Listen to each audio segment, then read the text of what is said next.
Hi everyone, welcome. My name is Simone Moffett and I'm the graphic designer here at the Museum of Latin American Art in Long Beach, California. I'm joined today by my colleague, Michelle Klein, who is our Assistant Director of Development. I'd like to welcome you to today's program, which is Professor Latinx, the journey of a comic scholar, curator, and creator, as we explore the 2020 Latino Comics Expo worldwide. This entire event would not be possible without the generous support of our sponsors. Here is a brief welcome from our presenting sponsor, Hyundai. On behalf of Hyundai Motor America, we welcome you to the 2020 Latino Comic Expo. As part of our Hispanic Heritage Celebration, we are thrilled to sponsor this great event. We hope that you enjoy the amazing Latino talent that will be featured. Additional support was provided by the San Manuel Band of Mission Indians, the Josephine S. Gumbiner Foundation, as well as the Robert Gumbiner Foundation, the City of Long Beach, and the Arts Council of Long Beach. Before we begin, I'd like to introduce you today to our host and moderator, Frederick Aldama, who's a distinguished university professor at Ohio State University and the Eisner Award-winning author, editor, and co-editor of 48 books. He's the co-founder and director of SØLCON, Brown, Black, Indigenous Comics Expo.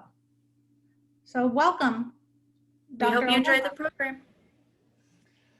Thank you both. Thank you so much. I am so excited to be here and to, oh my gosh, this is, 2011 was the first year of the Latino Comics Expo. And look, we're almost 10 years in and it is just amazing where we've come. Almost 9 years, 10 years in the making, and we're seeing all sorts of amazing results from it, comics expos all over the country, etc. This is just me unzipping a little bit of my brain, sharing my journey. It's a big honor to be here with all of you. And let's just start at the very kind of beginning. Why Latinx comics and comic studies? And it's sort of, we all have our origin stories. We all have our reasons kind of why comics. And mine started after we moved from Mexico. My mom is Guatemalan Irish American from LA. And she, on her way down to Guatemala City, decided to stop in Mexico City and got off the bus and met my dad, had a family, and ended up coming back to California where we grew up. And in fact, it was those spinner racks. And I know a lot of us from my generation, it was the spinner racks at either the tiendas or the Circle K's that kind of lured us into the space of comics, especially for those of us who were monolingual Spanish, arriving as little, like myself as a chavalito.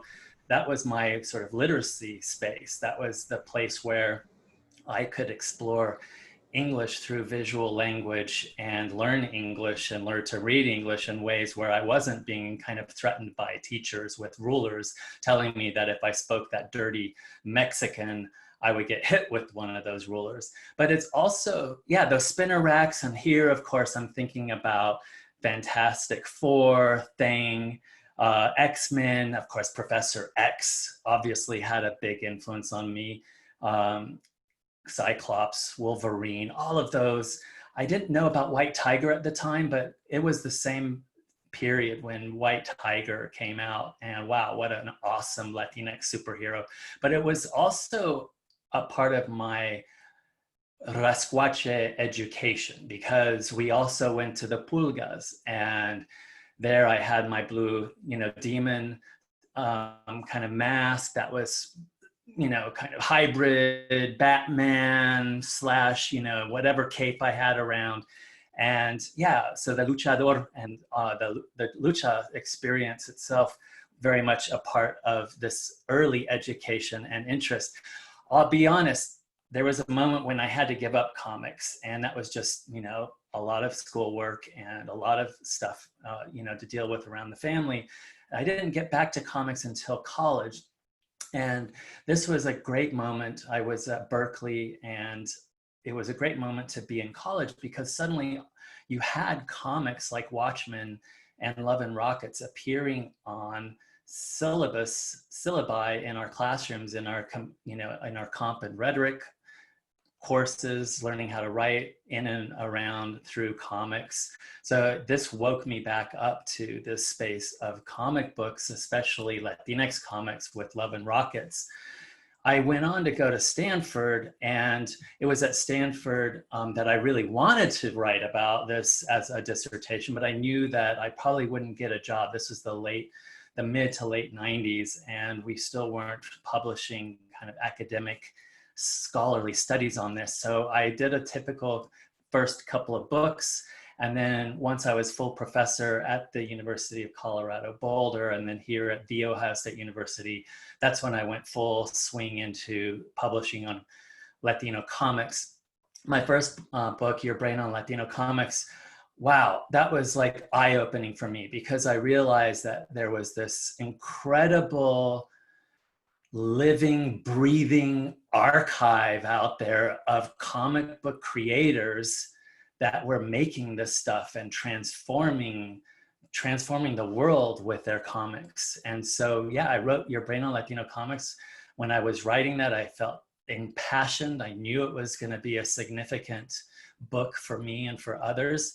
And it was really an acknowledgement of the fact that knowledge making can and should be happening in these spaces, and they can and they should be happening in spaces that are very contemporary, where you can go out and meet the comics creators. And so I met many of the comics creators that you have been meeting in this Latino Comics Expo and in other spaces around the country that are transforming the planet, the world.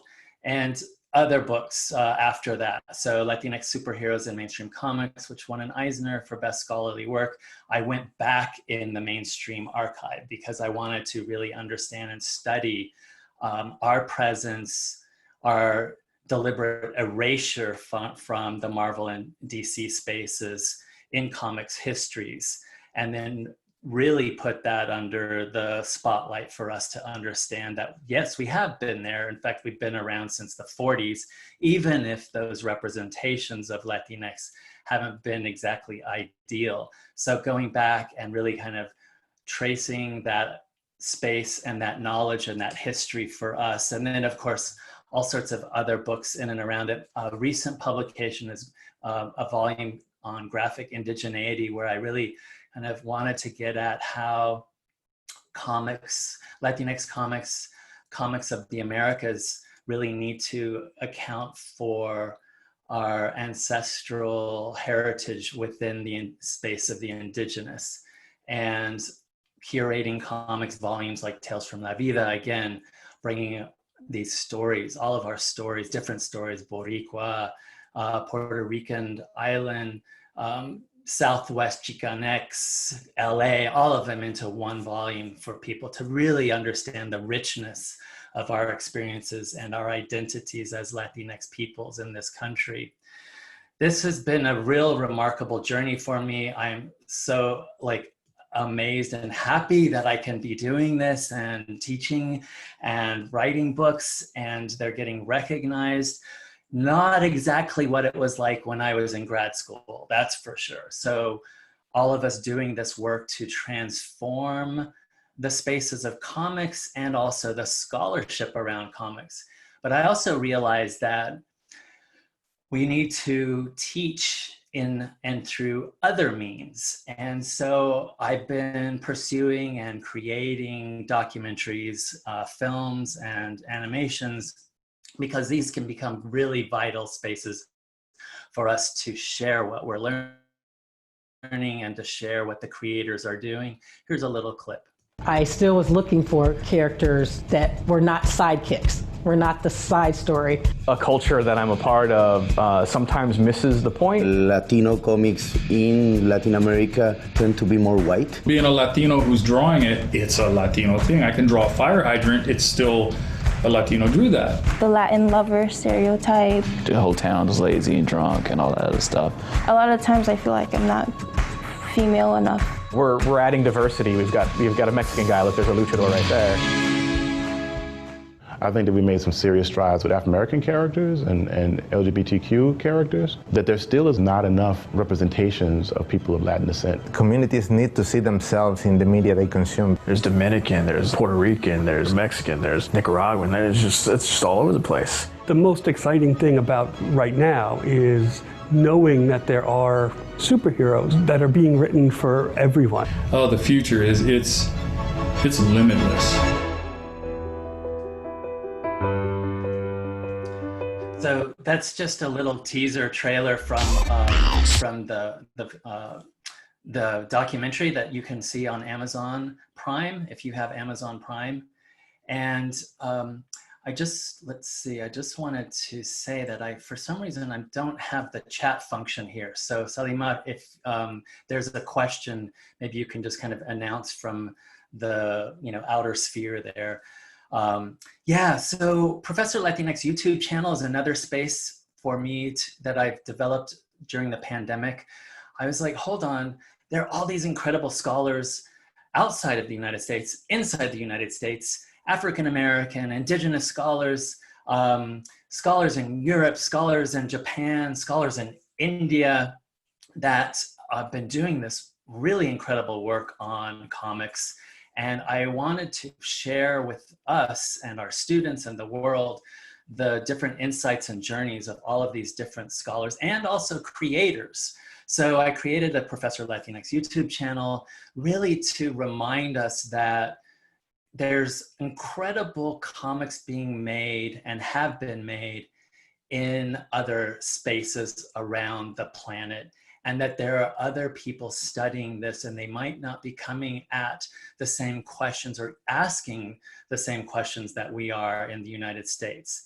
The vitality of comics and comic studies is making sure that we are always looking to other perspectives and looking to others with different questions.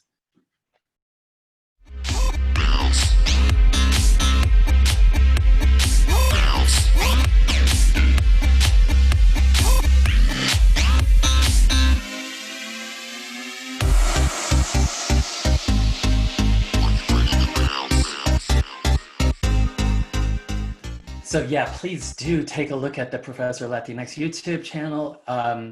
But there's also this stuff that's going on across the country and that I'm participating in right now. The Latino Comics Expo, as I mentioned, that was founded and the first one launched in 2011. That was in San Francisco. Come so far since then. So many creators arriving on the scene. So many creators that had been creating also really just bursting with their work and getting like Netflix deals and all sorts of amazing things. Latino Comics Expo. And then from Latino Comics Expo, kind of seeing this model, we have the Texas Latino Comic Con that Hector Rodriguez runs, and he just got a Netflix deal for his comic book. The Brown Black Comics Arts Festival in San Francisco that happens every MLK Day. Nerdtino in Philadelphia, the Latinx Comics Arts Festival in Modesto, and my SØLCON, the Brown, Black, and Indigenous Comics Expo that just happened. So these are also important ways that our communities come together, that we can build together in our different cons and our different spaces to empower our creators, to bring knowledge about these comics into these spaces. We have a scholarly symposium as a part of the SØLCON, for instance, and really together kind of lift the boat. I love it. I love all of these different things that are happening. Sí se puede. I just taught Dolores this morning in my Latinx cinema course, and everyone's surprised that this was Dolores's Sí se puede. Yes, we can. This is happening right now with all these little cons. And here's a little demonstration from the SØLCON.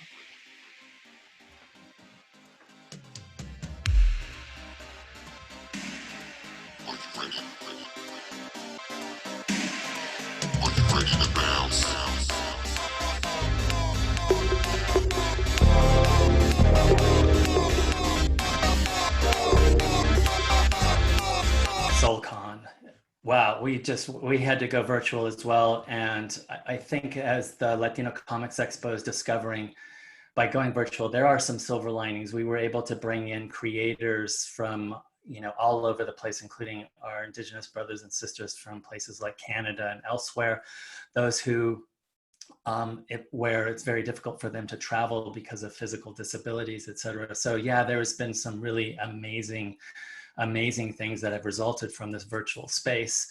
And yeah, also, there came a moment in my life when I thought to myself, I also would like to be creating comics. And of course, I don't draw, but I do write, and I write fiction. And so I started doing this work as well. And this is one of the books that I'm finishing up with Juan Arguil, who's a Chicanx here in Columbus, Ohio. And it's called Labyrinths Born. And Labyrinths Born is set in 2041. And we started this before our current pandemic. But there's an event, it's called The Event, and I don't specify what that exactly is, except that the older generations are literally, their bones are melting away, and the older generation basically disappear, leaving a new generation of incredibly sort of rich, diverse young folks to take the helm and really sort of take the responsibility of seeing where we might go in the future with science and technology, but also the arts. And so we started this project now, I guess about 1.5 years ago, and it's been a great journey, and of course, super topical at the moment. It's really the story of Cassandra, who separated from her father at a young age after the event, and she's passionate about the arts, theater. She's also knowledgeable in the sciences, and she's writing these journal entries to her papa, knowing that he'll never get them, but nonetheless still writing them. And this was important because it's also showing this sort of very careful, gentle, sensitive relationship between a father and a daughter. And we don't have many stories, certainly Latinx stories, that show this deep, complex, sensitive kind of relationship between a papa and his hija. And he writes her letters knowing that she will never receive them. And he's writing these letters as he's dying. So yeah, this was a really important project for me. And there was something about it where I knew it had to be a word-drawn story. It couldn't just be an alphabetic or text-based fiction. Something about it, the story world building, really, really needed those visuals, and Juan's visuals really help bring this story to life. It's also very philosophically meditative. There's Bertrand Russell, and also a lot of mythologies coming from our pre-Columbian ancestors that are woven in and through it. So it was important for me that this was a word-drawn story, a comic book story, and where the visuals really brought it to life. Down here, we can see the bunker that the new generation, the young people have found, and that's where they learn to reboot society, and they start farming and harvesting their own food, their livestock, etc. But they also really explore what it means to kind of take science and technology and the arts and push us into a more humane space, a space of where complexity is welcome, and where fear and the paralysis and the violence and xenophobia that results from fear is something that is really left in the past. So yeah, Labyrinths Born is one of these. I've also worked with some incredible artists, Oscar Garza, Rolando Esquivel, on another project called Through Fences, which is a series of vignettes set along the US-Mexico border. And this is one of them. It's called Dora. And again, this was one of those where I felt absolutely compelled to be sure that this was a story told through visual and verbal means, word drawn means. It's the story told from the perspective of a little girl who is violently separated from her brother and her mama as they are crossing the border. Get out, corre, corre. Hand in hand, we ran, flashlights, barking, gritos. I couldn't feel mommy's hand anymore. I couldn't see little Emilio anymore. I froze, I cried. Miedo, muchísimo miedo. And this is a four-page story. It's the story of the separation and the violence and the trauma experienced by this little girl that she didn't invite, that happened to her. The perspective of a little one being told in a language that she doesn't understand, but somehow feels it deep in her bone when the judge says, case number 361, you are in violation of crossing the US-Mexico border without legal documentation. I hereby order you to the custody of the US Immigration and Customs Enforcement until further notice. I tremble, I pee. What it means to be a niña, little one, in this space where she's not even allowed to be with her brother Emilio, where she's not allowed the hugs, the cariños, the touch of caring older girls that are also kept in the detention center, and where the only comfort she finds is in this Dora doll that the big person in green hands to her. I pray, I scoot into bed, I pull the scratchy blanket over my toes and legs and tummy. Abrazo con cariño a esta muñeca named Dora. These are the kinds of stories that demand that we have this visual dominant really driving, because it's the visual that has the greatest potential to change our perspectives and our thoughts and our feelings, our emotion systems at the core. And that's what we're asking for in a way, right? In many of our stories. This is one that's an autobiographical story. And it's an autobiographical story because for many of us, we see there's this moment that we live with all day, every day, that's like looking in the rearview mirror as if it were today or yesterday, even though this thing happened years ago. And for me, it was this moment when a friend of mine invited me out, and instead of going out with him, I stayed home to do my homework. And of course, here I am thinking, you know, it's in the evening. I wish I were out with my buddies. You know, I'm missing all this fun, but thinking, well, I got to get my homework done. I got to get my homework done. My mom's a single mom at this point and a school teacher. So there was that kind of, you know, pressure on me. And of course, had I gone out, my life would have changed radically. Some things happened that evening that my friend didn't even know about. And if I had been in the car, I would not be standing as I was this morning with my students in front of them teaching. I would have probably been somewhere else as a result of something like juvenile hall, etc.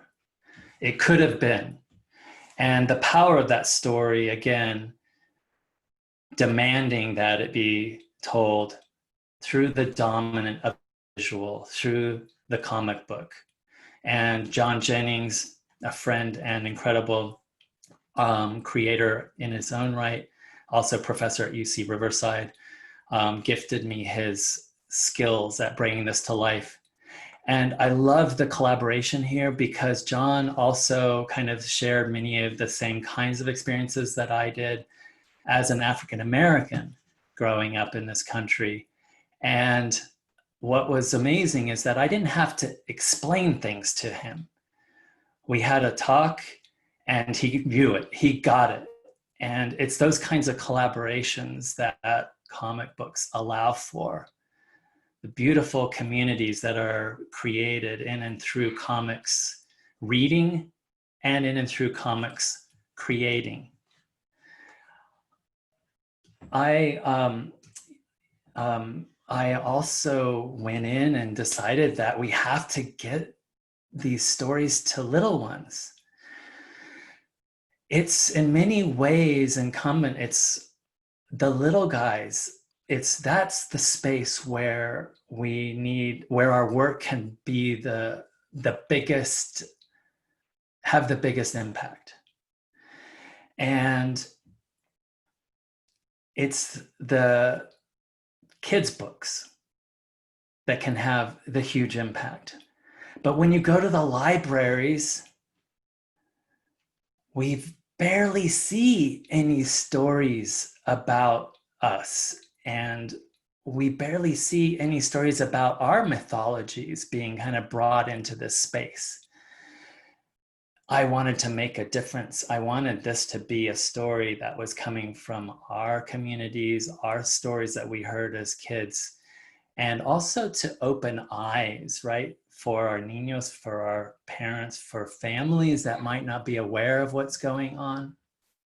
So I made the Adventures of Chupacabra Charlie, and Chris Escobar was the illustrator on this one.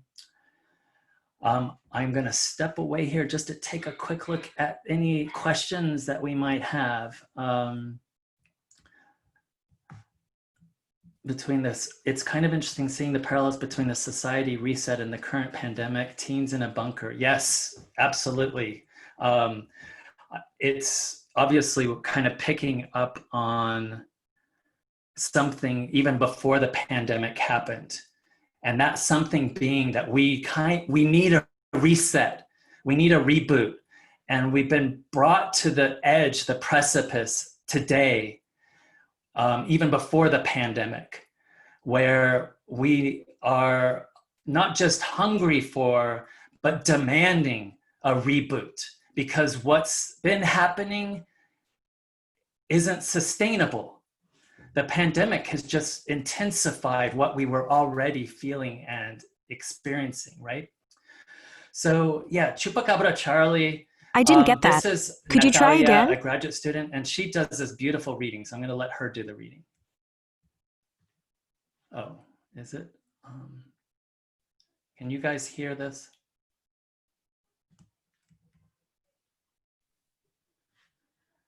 No, okay, so I'm going to step back a second here.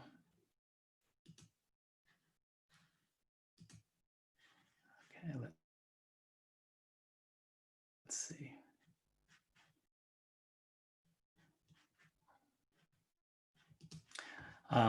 Okay, if we can't hear it, that's okay.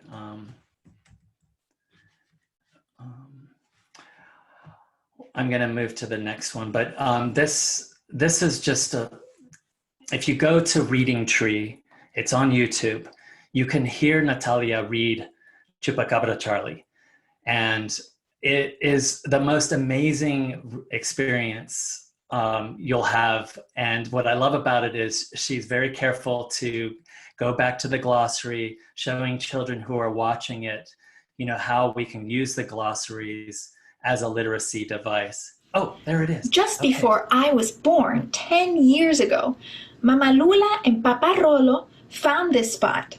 With the clutter of dust and abandoned old cosas, they knew it would be safe for a newborn Charlie. Abandoned old cosas. Cosas means things. From our home in the sky, we can see far, far away over the wall and into the land they call Estados Unidos. Estados Unidos means the United States. We can feel the wind. I wake, wipe the sleep from my eyes, take a quick shower, and then sit for my desayuno. Desayuno is breakfast. With Papa Rolo, all those left behind cosas come alive. The chalkboard with words and numbers, libros open to magical adventures in other lands. Libros means books like this one. So awesome. When I saw this, I asked myself, where was Natalia when I was a kid, right? I would have been like totally happy, bilingual, like functioning in this country, but no, instead I had someone telling me I was speaking that dirty Mexican. Here's a little bit more. Hurrying down the path of the 3 prickly pear cactus, we find El Señor Big Bigote with his head tucked under the hood of a '67 Chevy Impala. El Señor Big Bigote, would you fly us across the wall so we can be home before dawn? We beg him, and then we offer him the giant jar of pickles. With such a gift, how can I refuse? And I want to try out my latest pickle-powered combustion engine. Let's go, niños! With seatbelts fastened and windows down, El Señor Big Bigotes zips us through the sky. We search down below us for my cuarto de azotea in the sky.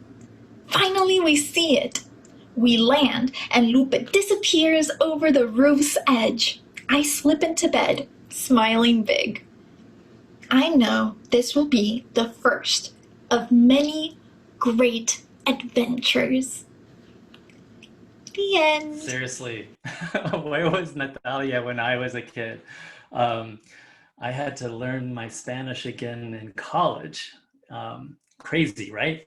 Okay, so a couple of questions. One is comics a genre, a storytelling form, mode that allows us to use the kind of the space of the speculative, the unreal maybe, to kind of get at the real? And I say yes, of course. And I think the powerful comics, the ones that I go back to again and again, are the ones that don't just show me kind of what I already see and know, but that take me somewhere new. And in the art, right, in the kinetic, the dynamic way that the story can be told and the story itself. The other question, just to respond really quickly, is that, you know, comics can be a really powerful means of sort of justice, bringing social justice and change. But what happens when that energy is corrupted by the mainstream, or what happens when Latinx gets mainstreamed? And I don't think we are even close to that. But I know what they're talking about, and the question is really good. It's a good one, because we do see it in things like TV, and we see it in film, where Latinx has been kind of erased. It's been so mainstream that there's a tremendous anxiety that kind of comes when I watch some of these shows like Demi Lovato and Camp Rock or something like that. And there are lots of other examples. And I'm not saying that we necessarily need to be like, have like these big markers around us of our Latinidad, but we haven't even come close to being kind of mainstreamed on that level. And comics, of course, the real vitality of comics is the comics that are coming from our communities. And I don't see any fear there of it being mainstreamed in that sense, right? I'm also write fiction where the alphabetic is the dominant, but where I also bring in the visuals. And this one is Long Stories Cut Short, Fictions from the Borderlands. And the title was very purposeful because very often those in our communities are not given the opportunity for the long stories. Our stories are cut short the way kind of society, politics, all of these things operate. We aren't given the space to realize the full big stories, and they're flash fictions. But I wanted the illustrations, and these were done by these two Chilean illustrators, to really take us into a hemispheric space. That Latinx in the US is always already somehow connected to the Americas, whether it's in our language or cultural practice and ritual, or texting a tia who's across the border. We are always already connected across these borders. And so here, the illustration, Cell 113 is a story about a Latino who's, suddenly everything turns upside down and thrown in jail. The illustration is an illustration that takes us across and into a different space of the Americas and into the space of Chile and the time of the desaparecidos, and when if you went against the government, you were disappeared. The kinds of jails and prisons and et cetera there as a way for us to reflect and resonate across these different spaces. So I really wanted the visuals to work not to illustrate the words, but as a way to transport us across different geographic spaces, different borders that have been imposed on us. I want also to kind of just share a little bit about my other work that's all coming from the same drive to understand and to kind of put concepts out there for us to revise and test against in comics and Latinx comics, but also in Latinx pop culture. So I've co-authored some books with some of my amazing colleagues, Bill Nericho, San Diego State, Christopher Gonzalez over at Utah State, Yulan Stavans at Amherst. And I've put together volumes to really kind of put out into the world that Latinx culture, pop culture, buying about Latinx is as important to study as Shakespeare or French New Wave cinema, etc. And so for me, it's all part of the same thing, enriching our understanding, providing concepts and tools for our students to kind of test and revise and add to, and really like opening new spaces for graduate students to write dissertations, books to be written and published. So yeah, all things Latinx pop, and a little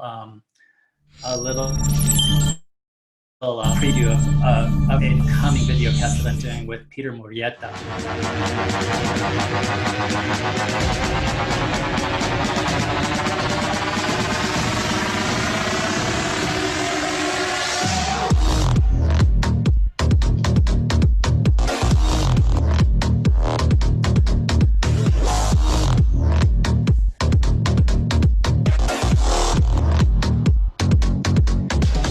So we have a couple of questions from the audience that I think are really, really important to sort of take pause and talk about.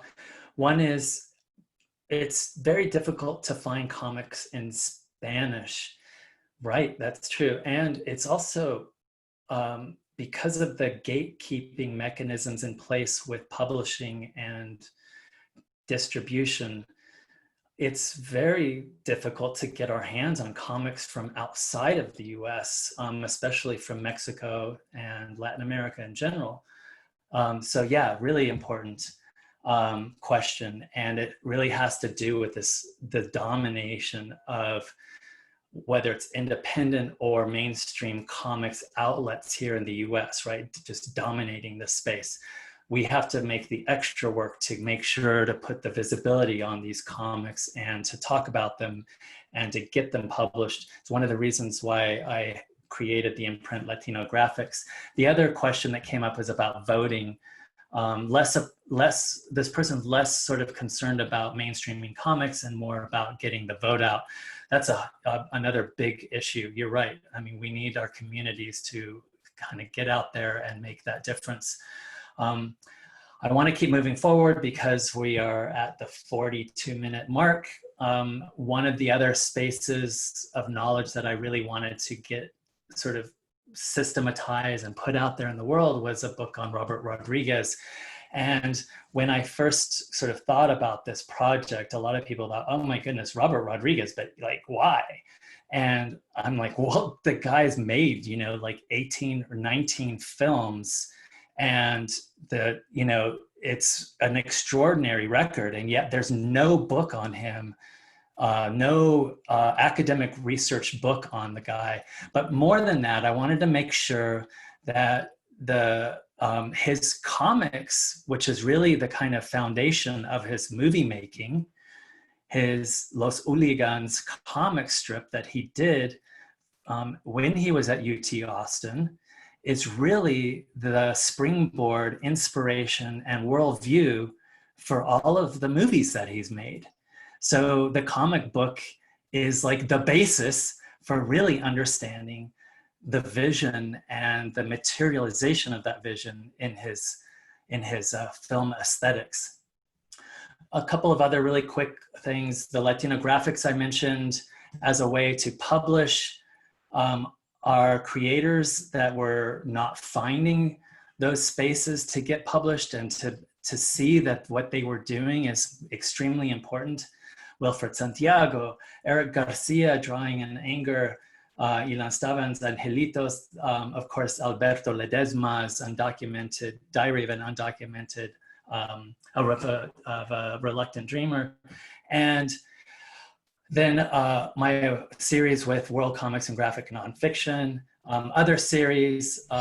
But all of this is to get us to this place again where the vitality and the energy that I have and the passion that I bring to my work in comics and my creating of comics comes from this amazing renaissance, this incredible bursts of creative energy that's happening in comics, Latinx comics today.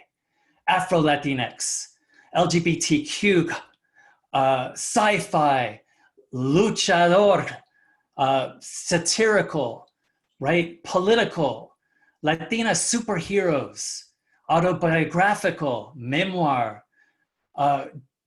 even Aqualad, right? DC with Alex Sanchez writing that story. It is it is amazing, like what's happening in Latinx comics today. It's amazing, and it's the vitality, the energy, and the passion that drive me and everything that I do today. This is, again, Latinx Pop Lab, Latinx Professor Latinx, and I want to make sure to leave a little bit of time for Q&A. So with that, I will say, our stories matter. Gracias.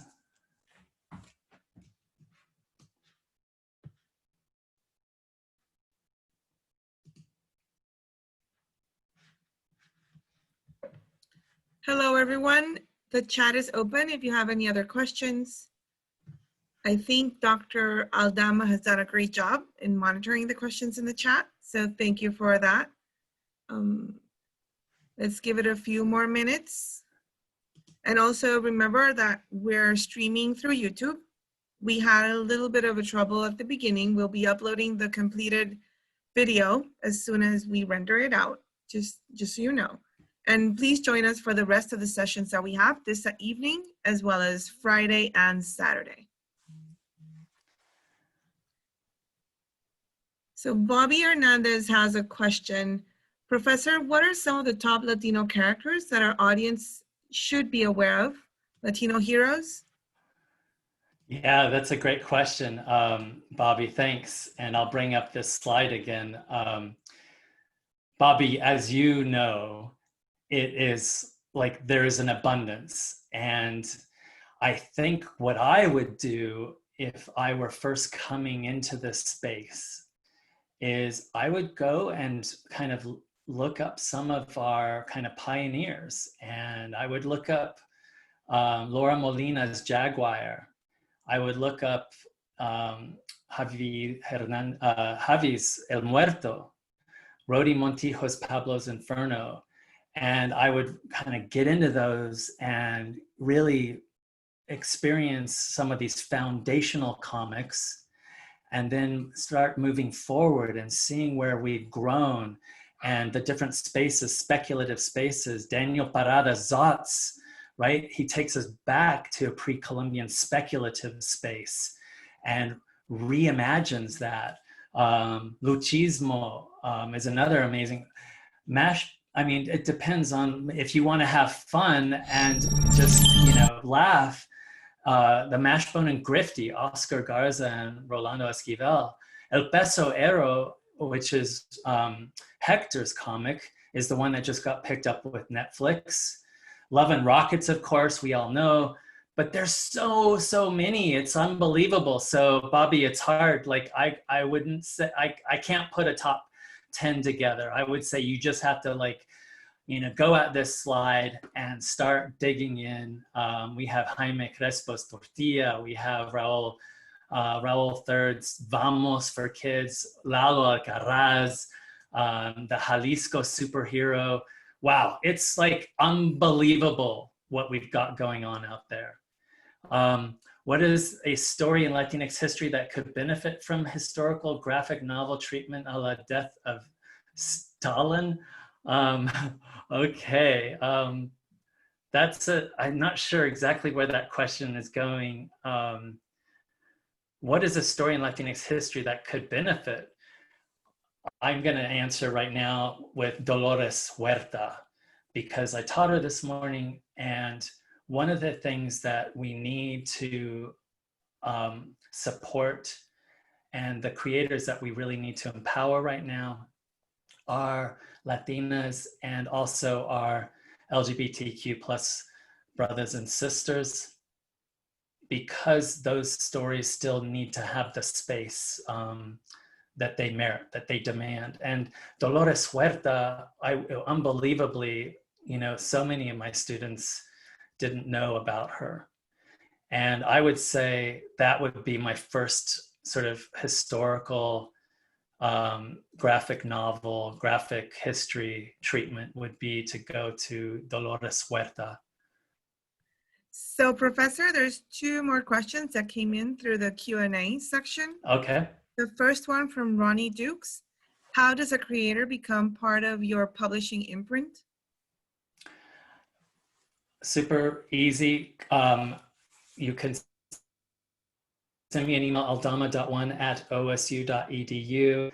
Pitch me your project. Send me some pages of some examples so I can see what, where your vision is going. And then I push this up to editor-in-chief of the press, and then we get it greenlit. So it's a really easy process, super transparent, no waiting around. And the results have been amazing, including over here on the slide, Diary of a Reluctant Dreamer, Alberto Ledesma was our first out of the gate, but same with Drawing on Anger by Eric J. Garcia and so many others. Great question, thank you. Can you repeat your email? aldama.1@osu.edu. All right. And another question that came in from Javier. What is one of the earliest comics that really impacted you as a reader? Yeah, so the earliest comics were those Marvel comics. I wasn't really a DC guy, except, occasionally when I was doing my rascuache dress up and I wanted to throw my cape on to feel more superhero-like.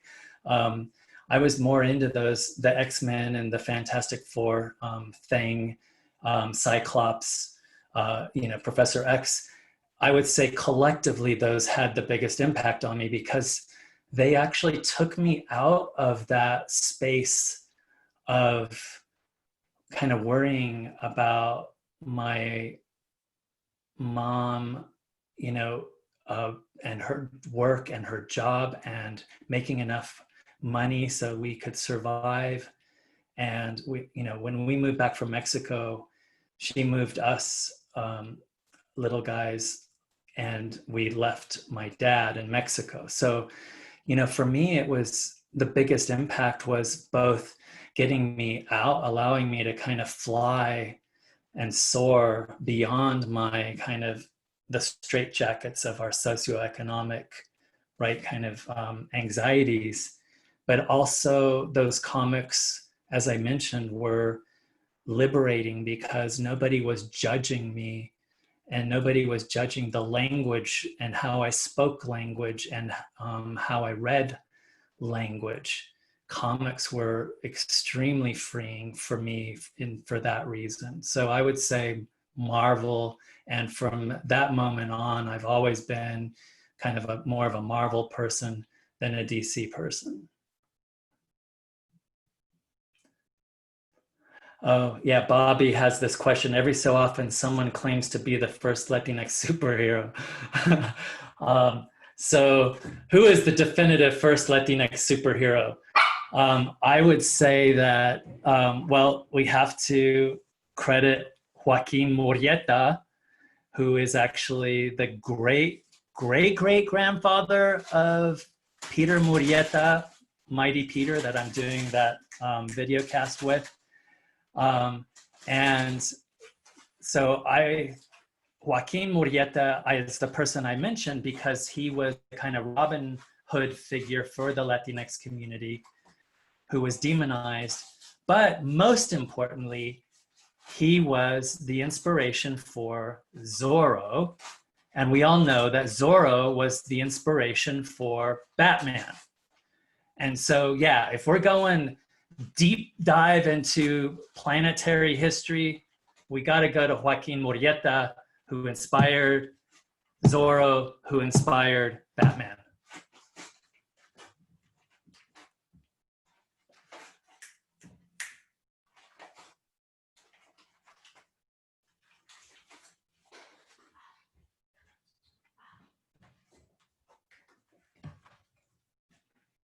All right, everybody. So we are come to the end of this kind of unzipping of my brain, Professor Latinx.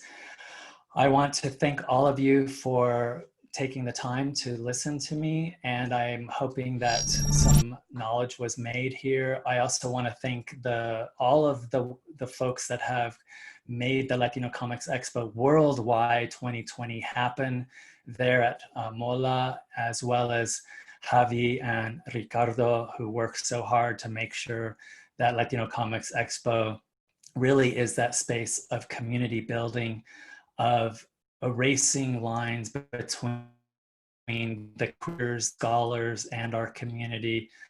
With that, thank you all so much.